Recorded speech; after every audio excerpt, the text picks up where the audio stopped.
नमस्कार मंडळी, आज आहे भोगीचा दिवस आणि आमची चालू आहे भोगीच्या भाजीची तयारी। आमच्या इकडे ह्या भाजीला ठेंगाट असं म्हणतात। तुमच्या इकडे काय म्हणतात नक्की कमेंट करून सांगा आणि कशी भाजी बनवतात हे पण मला सांगा। हे बघा, हे सगळे माझ्या भाज्या निसून वगैरे चालल्या आहे।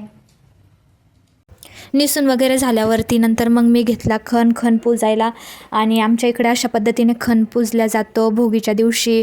तुमच्या इकडे भोगीच्या दिवशी काय काय करतात हे मला कमेंटमध्ये नक्की सांगा। आणि आमच्या इकडे संक्रांतीच्या दिवशी हे खण आपल्याला पूजेला न्यायचे असतात, ताटामध्ये ठेवून 2च न्यायचे असतात। आणि आता माझे खण पूजन झाले तर आता नैवेद्याची तयारी करू आपण। आणि नैवेद्याला बाजरीची भाकर आणि खेंगाट मिक्स भाजी असे पण म्हणतात। चला तर मग सुरू करू। आणि हे मी पहिलेच निसून ठेवलं होतं, पहिलेच स्वयंपाकाला वगैरे उशीर झाला म्हणून मी लवकर खेंगाट बनवायला घेतलं आणि लवकर बनवून घ्यावा म्हणलं। कापच उठलेली तोपर्यंत, मग नंतर उठली तर आता काहीच करू देत नाही। आणि माझी संक्रांतीची पण भरपूर अशी तयारी राहिलेली आहे। मेहंदी काढायची, बांगड्या वगैरे भरायच्या, त्यामुळे मला लवकर स्वयंपाक आवरून घ्यावा म्हणजे मग बाकीच्या कामाला मोकळी होईल।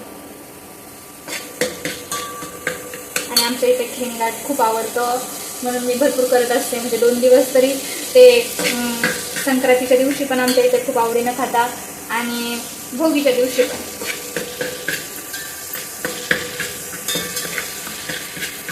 मी थोडंसं जास्तच बनवते।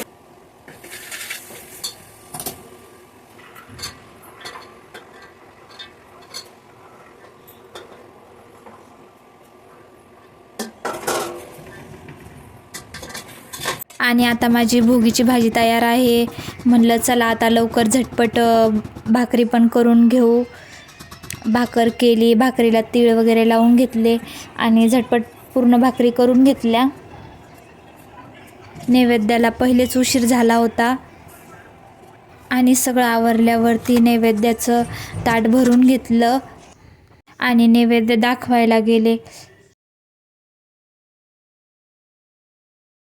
आणि मग ताट ठेवून ताटाला मस्त असं पाणी ओवाळून नैवेद्य दाखवून घेतला। त्यामध्ये गाथाचा पण धिंगाणा चालू होता।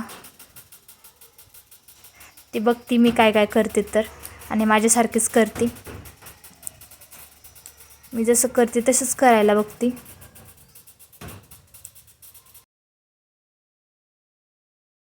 आणि हा माझा खण पुजलेला आणि हे मी नैवेद्य बनवलेला। आणि माझ्या नैवेद्यामध्ये काही जर चुकलं असेल तर कमेंट करून नक्की सांगा मला काय चुकलं असेल तर।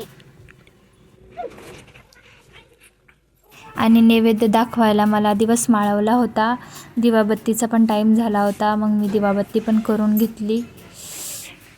आता खूपच कंटाळा आला होता आणि भूक पण लागली होती, मग झटपट आवरून घेतलं आणि जेवायला घ्यावं म्हटलं। जय बाप्पा कर पिले आणि सगळं आवरून जेवण करून घेतलं। जय बाप्पा कर।